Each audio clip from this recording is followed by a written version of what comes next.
News 24 में आप सभी दर्शकों का स्वागत है। नीतीश नायडू ने मोर्चा संभाला। नीतीश नायडू ने मोर्चा संभाला। एनडीए गठबंधन में दरार बढ़ा। मध्यवर्ती चुनाव होगा लोकसभा का।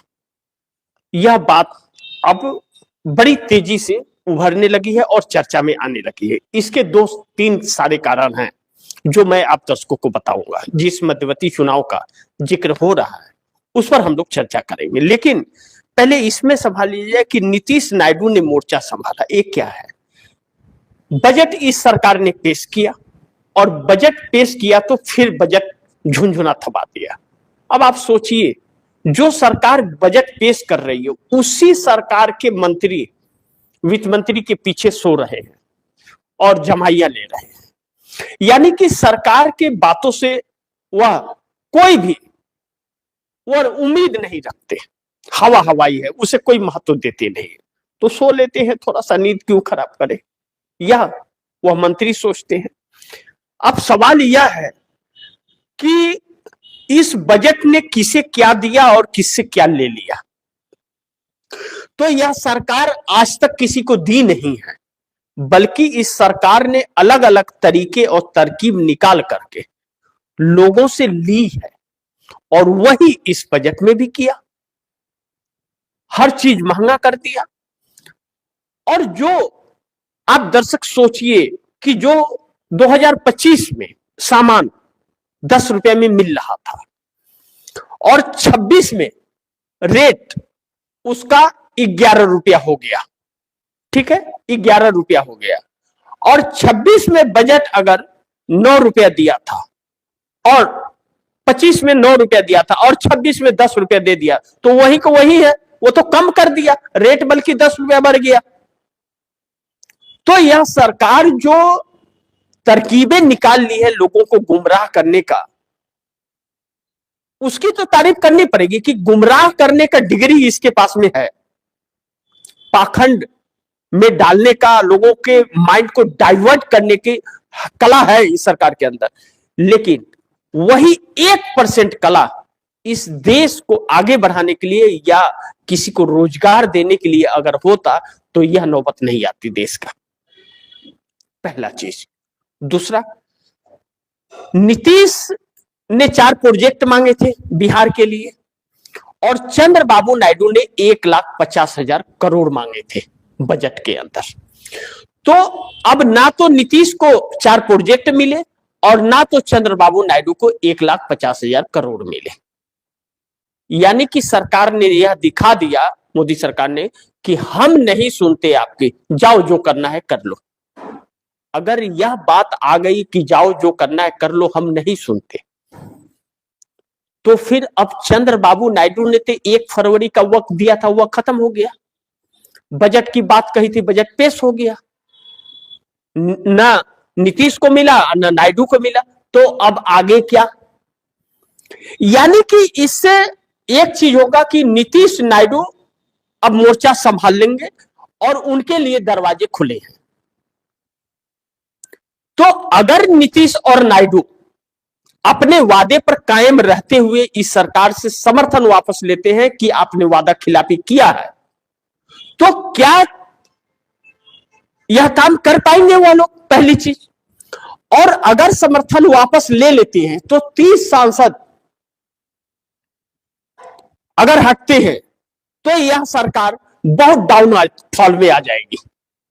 तो यह 263 पर आ जाएगी। 272 बहुमत का आंकड़ा है।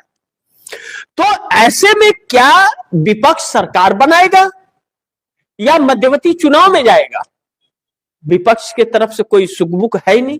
कांग्रेस ने तो साफ कर दिया, भैया 172 जुगाड़ कर लो, हम समर्थन देते हैं। तो कांग्रेस को तो कोई आरोप ही नहीं लगा सकता। अब ऐसे में एनडीए गठबंधन के अंदर दरार पड़ गई है इस बजट के बाद। और खास करके जो एनडीए गठबंधन के लोग हैं, तो ऐसी 2 ही सरकार है जो गठबंधन के तहत है, बिहार की और आंध्रा की। तो आंध्रा की सरकार में भाजपा का कोई नेतृत्व नहीं है, क्योंकि 2/3 बहुमत से चंद्रबाबू नायडू की सरकार है। इसलिए चंद्रबाबू नायडू को तो फर्क पड़ेगा। कि आपको पूर्ण बहुमत दिया हुआ है आंध्र प्रदेश के अंदर, तो आपकी ऐसी क्या मजबूरी है कि आप मोदी के साथ हो, या आंध्रा पूछेगा, क्योंकि भाजपा के सहयोग से आंध्रा में सरकार नहीं है। लेकिन नीतीश कुमार भाजपा के साथ है और भाजपा के सहयोग से सरकार चल रही है, तो वहां भाजपा की भी जवाबदेही होगी, और भाजपा जवाब देती नहीं है। लेकिन नीतीश कुमार चाहते हैं कि बिहार में प्रोजेक्ट बैठे जिससे बिहार के लोगों को रोजगार मिले, और रोजगार देने के लिए अलग अलग रास्ते तलाश रहे हैं नीतीश कुमार अपनी यात्रा के दौरान भी। और अब तो नीतीश कुमार ने यह भी ऐलान कर दिया कि जिन्हें 10,000 रुपया दिया गया था और 2 लाख देने की बात थी, उन्हें पैसे दिए जाएंगे रोजगार करने के लिए, और वह रोजगार करे, काम धंधे करे। तो वह तो एक बिहार जो कर्ज में डूबा हुआ है और सबसे पिछड़ा है, वह तो रोजगार देने की चिंता कर रहा है। और मिलीजुली सरकार है, गठबंधन की सरकार है, तो बिहार ने 4 प्रोजेक्ट मांगा तो मोदी ने वह भी नहीं दिया। सड़क दे देंगे, पुल दे देंगे, पानी की टंकी दे देंगे, लेकिन रोजगार नहीं देंगे, क्योंकि रोजगार देंगे तो उसमें घोटाला कैसे करेंगे, कंपनी बैठाएंगे तो। जब कंपनी बैठेगी चलेगी तब ना कुछ होगा, तब तक रहेंगे कि नहीं रहेंगे कौन जानता है। लेकिन सड़क बनेगा और पुल बनेगा तो उसमें धांधलेबाजी होगी ना, चंदा आएगा ना, घर भरेगा ना भाजपा का। तो ब्रिज में, पुल में, सड़क में, हाईवे में खर्च कर रही है, लेकिन रोजगार के लिए खर्च नहीं कर रही है। तो लोग रहेंगे नहीं तो उस पर चलेगा कौन?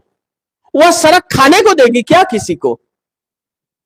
उस सड़क के बिना एक बार काम लोग चला सकते हैं, लेकिन रोजगार के बगैर काम नहीं चल सकता, तो उसे भी नहीं दिया। यानी कि इस देश को देने की नीयत इसकी नहीं है, इससे साफ मालूम होता है।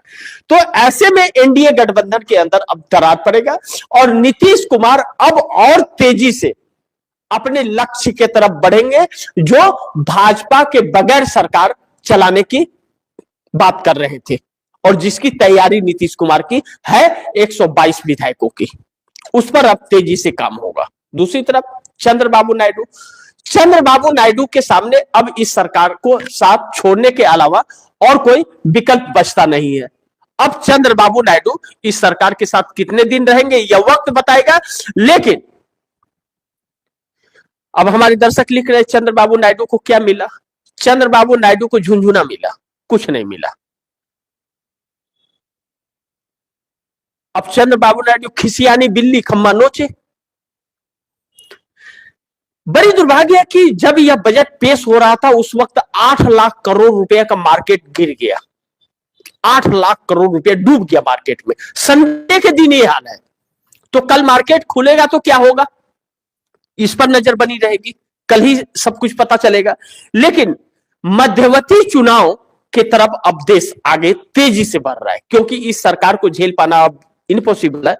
लेकिन मध्यवर्ती चुनाव में जाने के पहले देश को यह सोचना चाहिए कि नीतीश नायडू अगर हटते हैं और यह सरकार मध्यवर्ती चुनाव में जाती है, अगर विपक्ष सरकार नहीं बना पाता है, तो फिर मोदी सरकार नहीं आएगी, इस बात की क्या गारंटी है? क्योंकि एसआईआर के तहत जो वोटों में हेराफेरी हो रही है, वह हेराफेरी भारतीय जनता पार्टी की जीत का कारण बनेगा। लेकिन नीतीश नायडू अब मोदी सरकार के लिए संकट बनेंगे इस बजट के बाद, इस बात से इनकार नहीं किया जा सकता। इसके 2 कारण हैं, मैं आप दर्शकों को वह कारण बता देता हूं। पहला नीतीश का ले लेते हैं।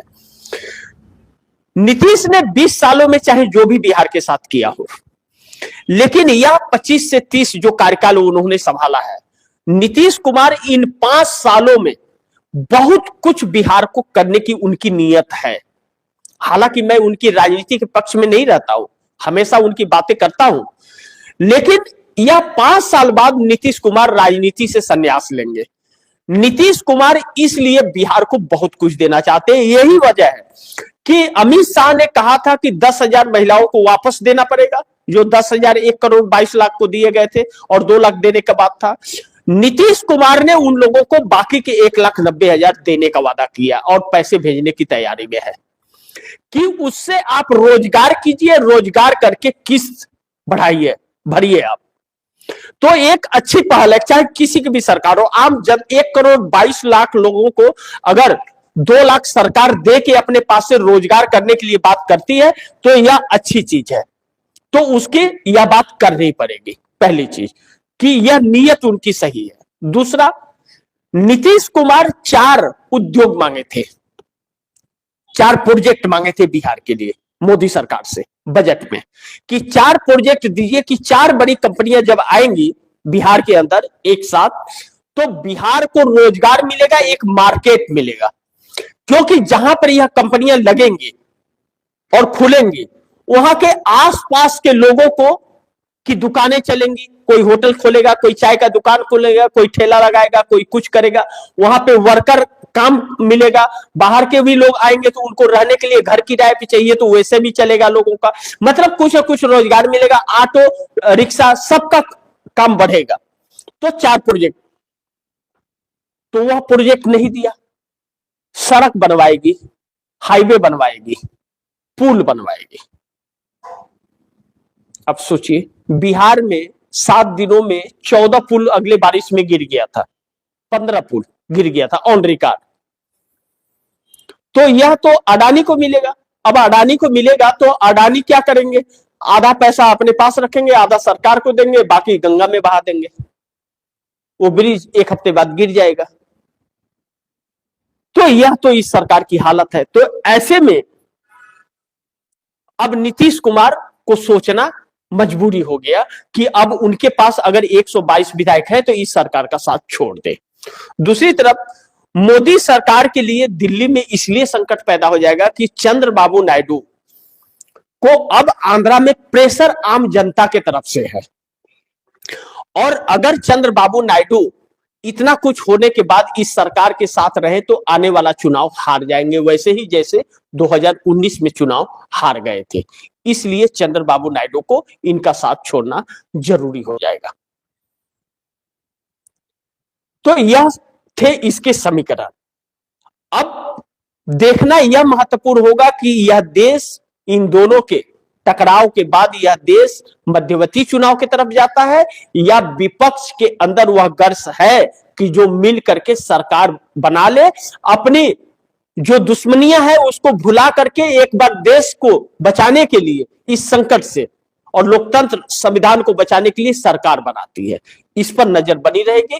तब तक के लिए नमस्कार। लेकिन आप सभी दर्शकों को बहुत धन्यवाद देता हूं, आप लोग लाइव कार्यक्रम में जुड़े और अपना प्यार दिए।